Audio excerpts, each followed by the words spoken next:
پرچم یکی از رمزهای اساسی و مقدس دولتداری ملی به حساب رفته، مردم شریف تاجیکستان هر سال سنه قبول آن را با حس افتخار از دولت صاحب استقلال خویش تجلیل می‌نمایند.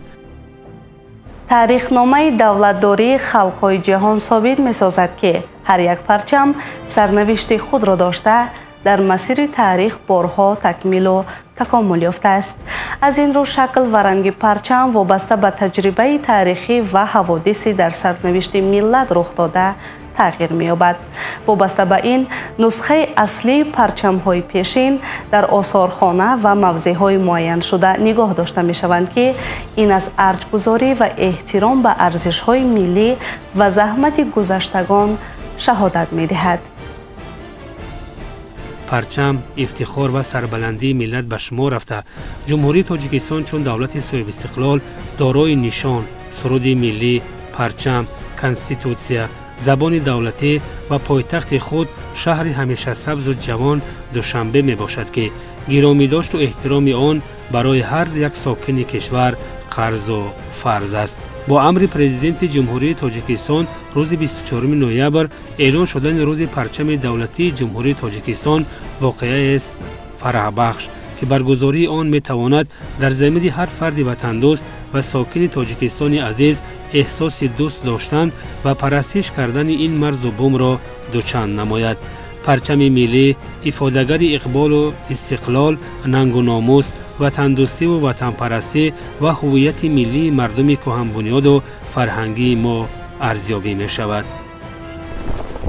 باعث خوشبختی و سرفرازی است که تاجیکستان عزیز صاحب پرچم است، صاحب رمز است. این نشان مستقلیت تاجیکستان عزیز است که چه در داخل و چه در خارج خود را به حیث دولت مستقل معرفی کرده می تواند. البته پرچم موقع و نقش خود را بواسطه در رشد دولتداری و چه در داخل و چه در مناسبت های بین المللی معین می کند. بواسطه در سمت چاره‌بینی های رسمی دولتی، فرهنگی، ورزشی، در مناسبت های بین المللی و در فعالیت هر روزه حیات هر یک فرد جامعه را فراگیر می باشد.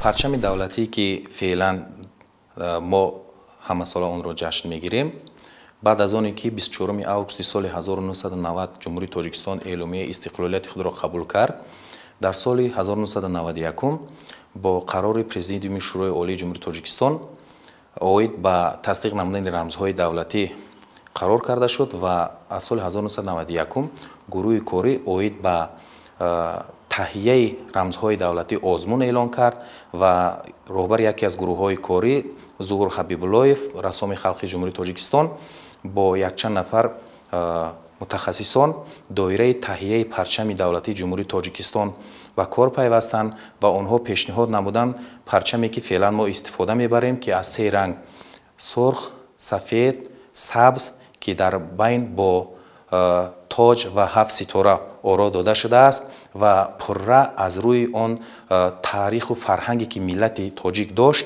این پرچم تهیه کرده شده است. در اجلاسیه 16 شورای عالی جمهوری تاجیکستان که آن در حیات سیاسی و اجتماعی جامعه نوین تاجیکستان همچون اجلاسیه تاریخی و تقدیرساز ثبت شده است، در برابر دیگر مسئله های مهمترین مسئله پرچم دولتی جمهوری تاجیکستان همچون رمز سیاسی به بررسی وکیلان اجلاسیه پیشنهاد گردید. قبول پرچم دولتی به روند دولتداری و زندگی و تفکر خلق ما مضمون و مندرجه نو بخشید.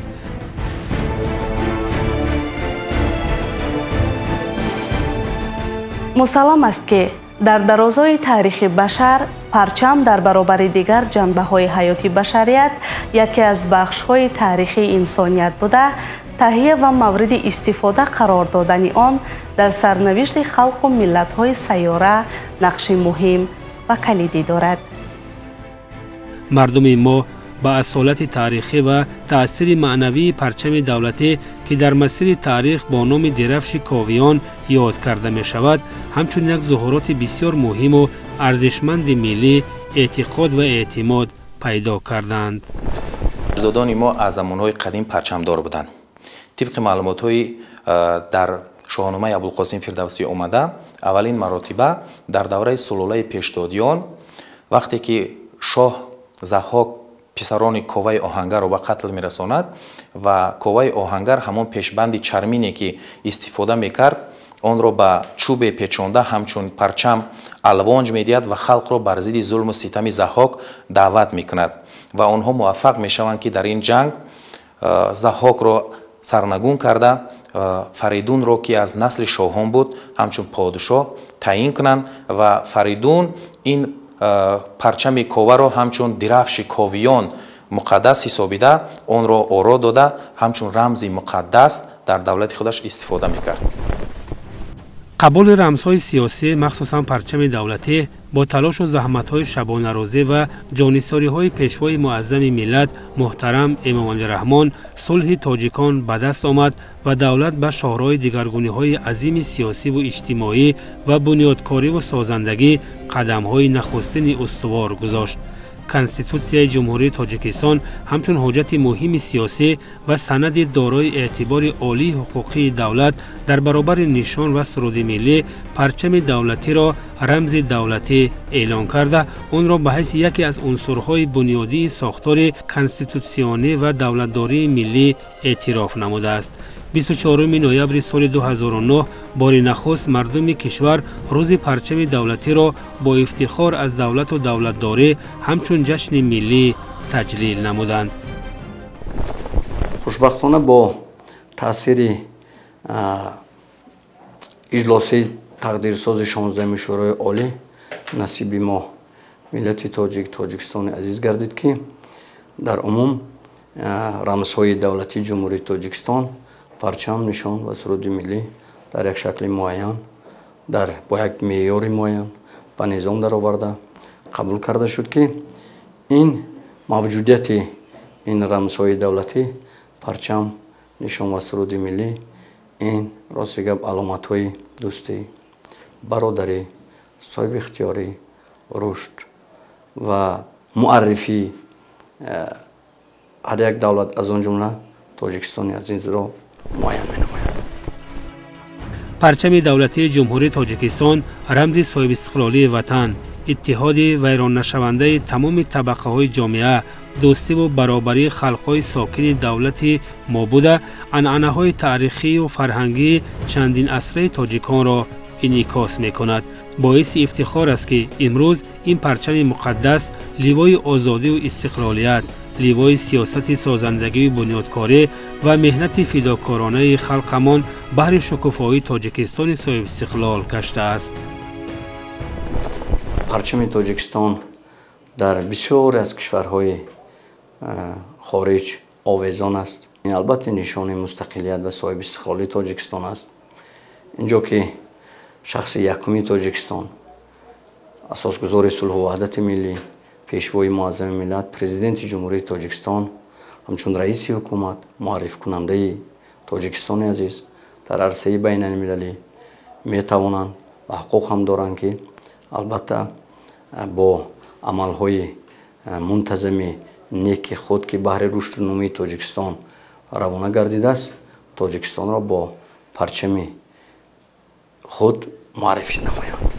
طبق کنستیتوسیون جمهوری تاجیکستان رمزهای دولتی جمهوری تاجیکستان همچون رمز هستی دولت، رمز پایداری دولت، رمز نظام سیاسی و دولت تاجیکستان صاحب استقلال مقرر کرده شده است. در برابر رمزهای دولتی مقام مخصوص را پرچم دولتی جمهوری تاجیکستان اشغال می‌نماید. از روزی که ملت تاجیک صاحب پرچم دولتی گردید تا امروز در حیات سیاسی و اقتصادی و اجتماعی و معنوی مملکت دیگرگونی‌های بنیادی به عمل آمدند و مهمترین از همه قبول پرچم به بالاروی حس ملی و سطح خودشناسی ملی مردم تاجیکستان مساعدت نمود. پرچم همچون رمز ننگ و ناموس وطنداری در آن شب و روزهای تقدیرساز توانست که احساس گرم وطنداری را در قلب هر یک فرد کشور بیدار سازد و ملت را به سوی فردای آباد و آسوده راهنمایی نماید. پرچم این یک رکن مقدس است، یک رمز دولتداری هر یک کشور است و پرچم ملی جمهوری تاجیکستان امروز در قطار دیگر پرچم‌های دولت‌های بزرگ در بینای سازمان ملل متحد بالافشان است که اینم باعث سرفرازی است. پرچم جمهوری تاجیکستان در بیناهای سفارتخانه‌های تمام دولت‌هایی که ما با آنها مناسبت‌های دیپلماتی داریم بالافشانی می‌کند. امروز پرچم جمهوری تاجیکستان در بیناهای مأموری که طبق قانون جمهوری تاجیکستان درباره رمزهای دولتی اجازه داده شده است وصل کرده می‌شود و معرفیگر خلق ملت تاجیک است.